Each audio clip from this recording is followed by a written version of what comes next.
watching this who think that writing isn't for them. There are going to be people here who think, I don't even have time to bloody read, let alone write. You're wrong. If you took 30 minutes a day of the time sunk into social media and used it to write, you could write a novel in a year. This isn't about shaming people into doing something, though. I want to try and transmit to you why I think writing is so valuable and why I think you should start doing it. I love writing about board games, and I think you would too if you tried. But before we get into that, I want to indulge in an act of egregious self-indulgence masked as offering context, and talk about me for a bit. Before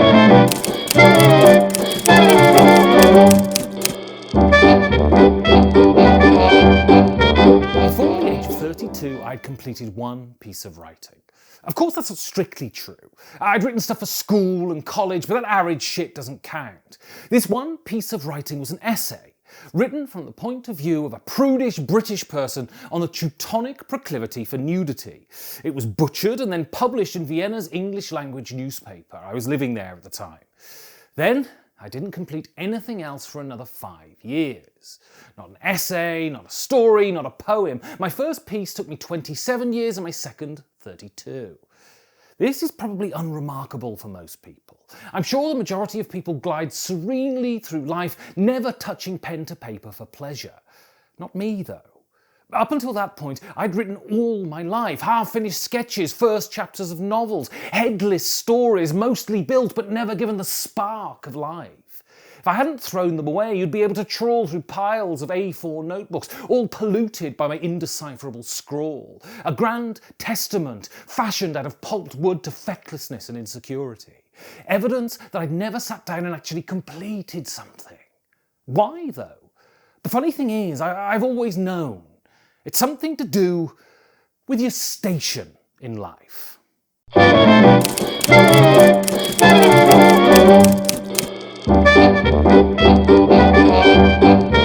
I look down on him because I am upper class. I look up to him because he is upper class. But I look down on him because he is lower class. I am middle class. I know my place. It has other names, and I'm sure that it exists in some form in every culture. It can be called not getting above yourself, or having a big head, or being pretentious. There is an assumption that the carefully delineated stratas of society are surreptitiously enforced by the top-hatted Etonites at the top of the food chain.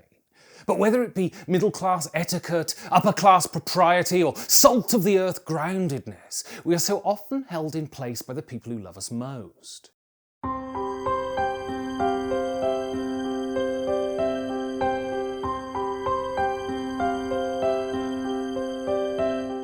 The strategy used on me was taking the piss, it was having a laugh. If anything strayed out of the narrow confines of what was expected for a bloke from my background, it was to be derided. When I'd sing, I was laughed at and told to shut up. When I talked about wanting to be an actor, I would be mocked for wanting to do anything so fanciful. The thing is, though, that these reactions were reflexive. They were fucked up in their turn, as Philip Larkin wrote.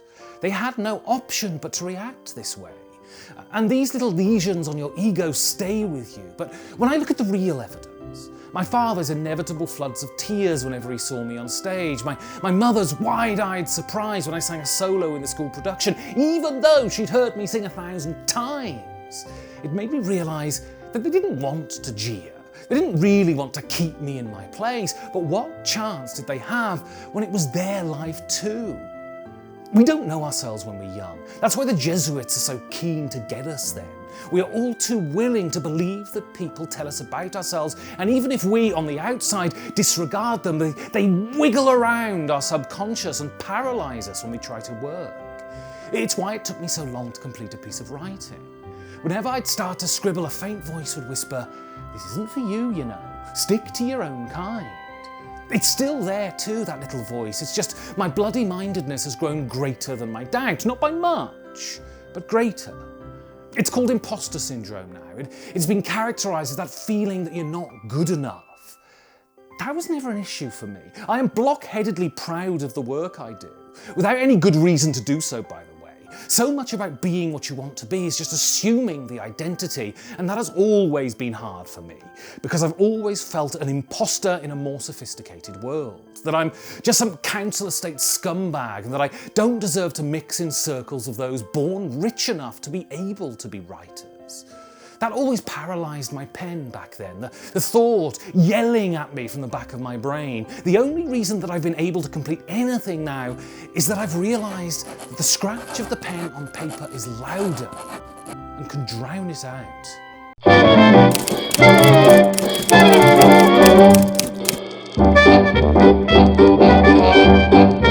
It's a good question. It certainly isn't for the money. The answer is that I like to shoot everything I experience through the meat grinder of my writing. It's as if it hasn't happened until I commit it to paper. The drafting and redrafting of your thoughts on something helps to put it into the right files of your brain. There is a feeling of ownership over experience if it's been crystallised into words. It is the solidity of the completed sentence that makes something indelible. And rather than the instant moment of a photograph, a piece of writing has duration. A piece of writing encapsulates a moment that is far longer than the time it takes a flashbulb to go off. Also, writing about these games gives a profound connection to this hobby. My writing allows me to think about the process of games. It's not the same as designing games, but it gets me into the after party even if it doesn't get me backstage. My writing about games is the grappling hook that pulls me closer to the world of gaming, the community of gaming, and ultimately, the people of gaming. For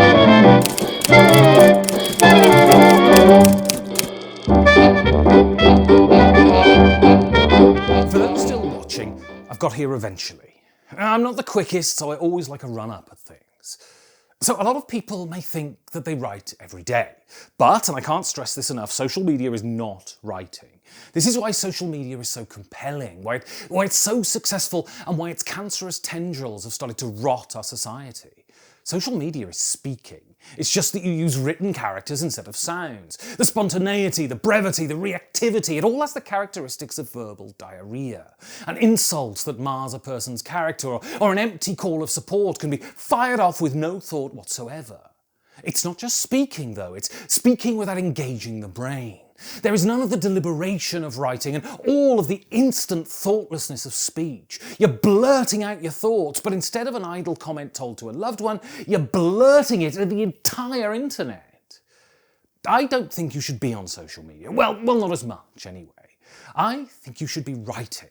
I think you should be flipping open your laptop or an A4 pad and writing something, and I think that the act of cobbling a piece together will benefit you and those around you. It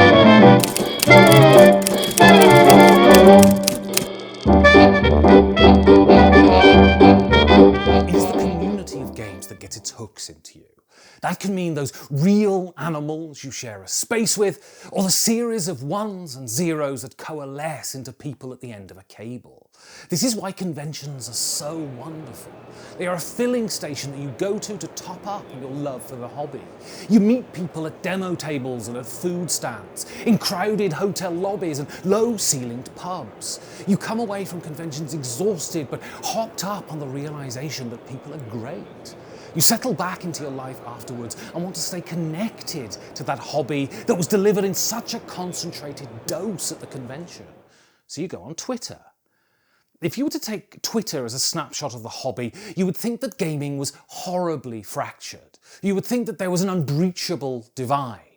This is because Twitter, in particular, has turned us all into bumper stickers. The sentence on our Twitter bio, the only thing that's worth knowing about us. Good parent? So what? Supportive friend? It doesn't matter. Have you paid homage to the cause of the week of your particular side? Do you have the right emojis next to your name? Is your hatred of the other side vociferous enough?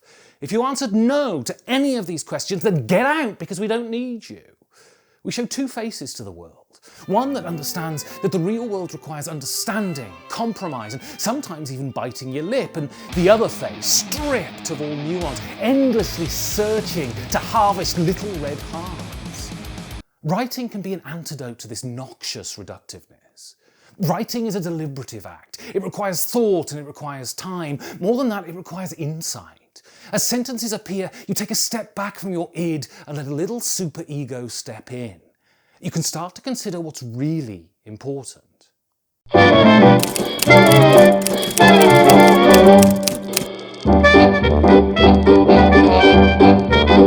are people watching this that won't believe me but hear me out. I have always loved to write. I love wrestling with a sentence. I love taming the language. I love knowing when to let the language run and when to bring it to heel. That may not be the case for you, but I believe that writing is a case of destination, not journey. The joy that you get as the result of writing is not a joy easily earned, and as such, it is a joy that is deeper when you eventually receive it. It won't happen after your first piece. It might not happen after your 10th, but there will come a moment. You may be looking at the folder you store your writing in, or the list of blogs you've posted to BGG. It may be the time when you read a comment that praises what you've written. But a moment will come that the collection of words on digital paper that you have created will warm you. You will realise that there are thousands of words in thousands of unique configurations that hadn't existed before you had the industry to configure them. They will remind you of a particular time in your life because, no matter how hard you try to prevent it, the written word will always reflect something of its author and where that author was at the particular time. As your eyes traverse your syntactic constellations, shooting stars of memory will light up the sky and transport you to those moments with those people at that time. Your writing will give you this, and it is an incredible return on your meagre investment. Those nights, worn into insignificance by the tyrant memory, will be vital and significant once more. This is the reward you get for writing about games. This piece here will reward me at some point later down the line. My life, here and now, will be brought back to life. It's magic. Also, if you put them in the right place, what you write will be read. When I read pieces by people who are unapologetic advocates of this hobby, I'm exhilarated by them. Whether they be professional journalists or amateur scribblers, their words nourish me, and you can be sure that your words will nourish others. So sometime in the next month, flip open your laptop and just tap for a few minutes. String a few words together. Don't waste those keystrokes on Twitter. Plant a few paragraphs into the fertile ground of the community and you will watch them bloom. And to those who already write, thank you. You transport the hobby to me and it helps me to define my place in it.